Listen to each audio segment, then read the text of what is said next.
evening once again sa ating 21 Days Christmas Conquest.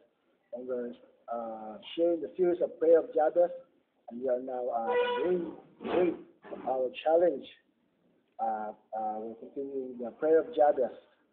Let's read again the First Chronicles 4:9-10, sabi dito.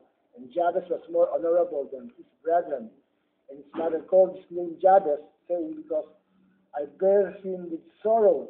And Jabez called unto God of Israel, saying, O that thou wouldest bless me indeed, and enlarge my coast or territory, and that thine hand might be with me, and that thou wouldest keep me from evil, and that it may not grieve me or pain me. And God granted that which he requested. So na-share ko last time na the prayer of Jabez is a prayer with a purpose, a prayer for blessings, a prayer with prosperity, a prayer for power at home po. I would like to share to you that the prayer of Jabez is a prayer for protection. Sabi niya, that thou would keep me from evil. Ako'y ilayo mo sa anumang kasamaan.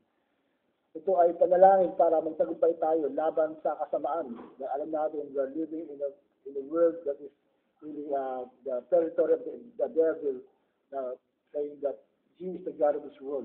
But God is granting us reprieve, God is granting us strength, protection from the devil so that we can pray for it.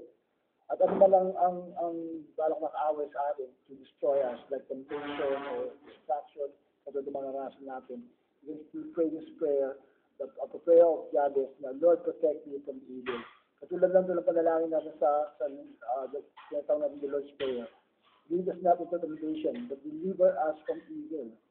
No, alam natin na may mga distract, may mga balak na kaaway. Sabi ng Bible, there's plans for us to destroy, plans for us to be killed.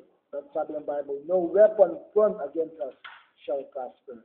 So every time na meron tayong mga masa buhay na aalis ng bahay, I would just encourage you na, not just to say to them na mag-ingat, sabihin natin sa kanila, ingatan sila ng Diyos.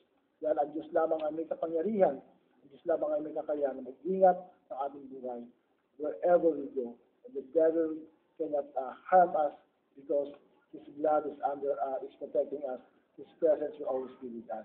So this Christmas season, patuloy natin hingin ang patnubay ng Diyos, ang protection ng Diyos laban sa buwan ng kaaway, especially in this coming 2014, that will be a blessed year for all of us, at patuloy na magpala ang Diyos sa buwan ng bawat isa. God bless you, and I pray for your protection. I pray for God's deliverance from all the works of the enemy in your life. Because I pray in Jesus' name, amen.